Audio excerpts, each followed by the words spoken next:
Welcome to Inbox Zero, our new show where we're going to be talking about basically the questions I get in my inbox all the time from realtors and how to answer them. Because a lot of times we get a lot of questions submitted to mostly me, but they come to the whole team of questions about social media, questions about marketing, just real estate business in general. So what we're going to do here going forward is we're going to kind of collect a bunch of them and help clear my inbox out by answering them here. And that way in the future, when people send them, we can also just send them the videos so they can get the answers to the questions they want. So basically, I've taken all the questions we've been getting lately. I threw them into a spreadsheet, and I'm just going to start answering them in different shows. So we basically sorted them by which one is the most common social media questions. We're going to start there because that's kind of what we get talked about the most. So question number one is, how do I share enough about myself on social to resonate with my followers without oversharing or losing privacy? And this is actually a question we get all the time. Basically, people want to be active on social, but they don't want to share every detail of their life. And this is, I get it. Like, I don't like to share a ton about my personal life on social either. But there's a lot of little things you can do that kind of lets them see you as a whole person and like they feel like they know you without having to share all these details of your life. So for example, like even if, just looking at this video, like having this behind me here, the Dumb and Dumber poster, that kind of lets you in a little bit to like my personality, what I'm like, all that stuff. And that isn't really something that invades my privacy, but helps you feel like you know me a little bit more. Same with like, having these here or some of the books that I have over here. We just moved into this office, so we'll be having more on the walls in the future. But this idea of we take different things that are out there, we can put them into our video. It's also how we talk, the references we make, like, or even what we're wearing. Like I've done this in the past where like I've worn shirts with pop culture references on them, or if you want to be more professional, you can wear a suit, but like there's different things you can do in that where the stuff that they're seeing lets them understand who you are. Like if you're a huge Raptors or Leafs fan, wear a jersey in your video. You can do different things like that let them in. You can make references to different things you're interested in while you're talking. As you're selling the town that you're in, the community that you're in, you can talk about it from that perspective of like, here's things I like doing while I'm in this part of town. So like, for example, there's a neighborhood right here nearby me, and I love to mountain bike, where it actually has a great mountain biking trail. I'd make a point about like, oh, I love using the mountain biking trail that's right over here. Lets them in a little bit on the personal life, lets them see me as a complete person, which is really important to getting clients from social without letting them into all the little details of my life. So you kind of pick and choose different things about you and find ways to seed them into the videos and the content you're making without actually sharing all these details about your private life. And you can pick things that are just 100% off limits. Like kids is the easy example. Some people will never want to talk about their kids, show pictures of their kids, have videos of their kids, any of that, completely fine. You can still let people in on a lot of your life, and you just never talk about those specific things. So you kind of establish for yourself, where are those lines? And these are the things I'm never going to talk about. These are the things I'm comfortable kind of people knowing about me. And then here's the things I'm completely okay having out there. And you just stick to that as you go. But there's not really a right or wrong there. Share as much as you're comfortable. Don't worry about kind of sharing anything you want to keep private. There's a lot of ways to get people to know you, like you, trust you, without oversharing all those personal details. All right, so next question. How do I create posts that address people's problems and show them how I can help them? This is actually a great question too, because we get this type of thing all the time. So typically, the first thing we do when we're kind of brainstorming content ideas is we break them down into 4 categories. So category 1 is just, what are the most common questions you get asked? So just think about like when you're out and about with clients, you're getting questions in, similar to how I'm doing here. Just what are the most common questions that you get day to day? Answer them. Number 2 is, what are the questions they should be asking, but they don't know to ask? Like the answer I often give here in Ontario would be, like if someone's buying a cottage, they need to know what a road shore allowance is. If you don't know what a road shore allowance is, you can lose a lot of money, or maybe not lose money, but like you could end up with a property that ends up having a road between you and the lake, which kind of kills a cottage for a lot of people because you want to be right on the water. But most people don't even know that that's something they should ask about.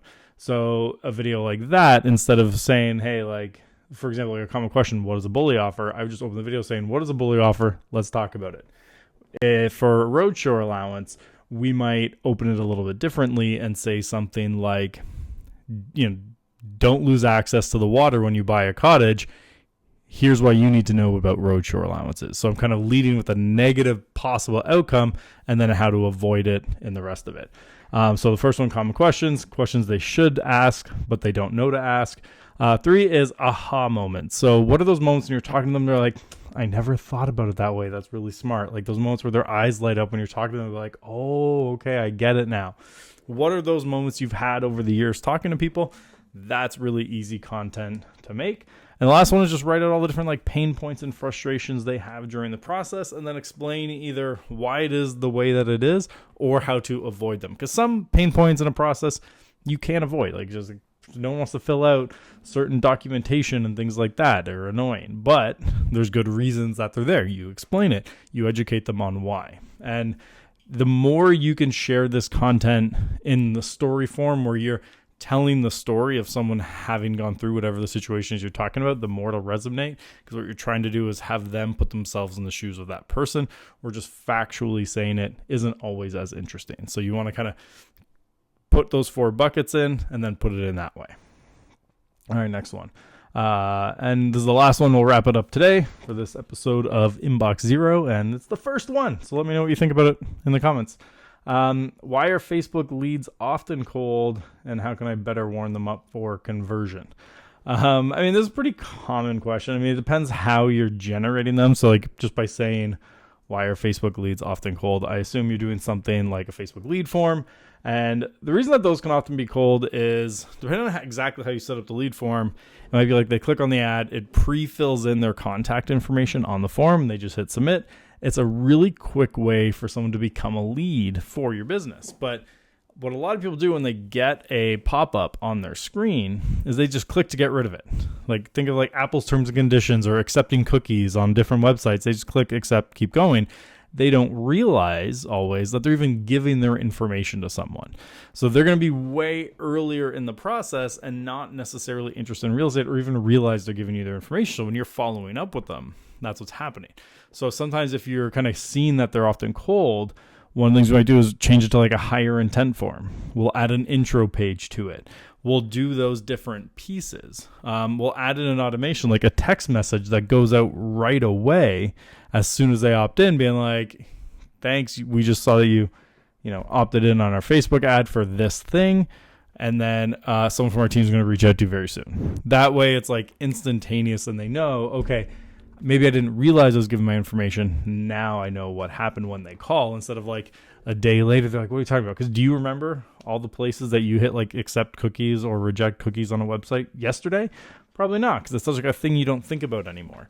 So that's normally the reason we see Facebook leads often being considered cold. And so that's an easy one, is just add those little things into the lead form, put out more organic content, and then run ads that are more branding style and kind of getting your name out there. Because the more that they know you, like if you get a call from someone and you've seen them online a ton and like they're almost like a mini celebrity in the area to them because the amount that you've been seen to them, they're way more likely to be warmer on that call than someone they've never heard of, they don't know who it is. So you can run branding campaigns to get your name out there more, build that awareness so that when you do call, it makes the conversation easier. So one is from a tactical perspective, just doing those little shifts so that they know they're opting in and they can find out right away. And so you're kind of eliminating that I didn't realize I opted into anything group.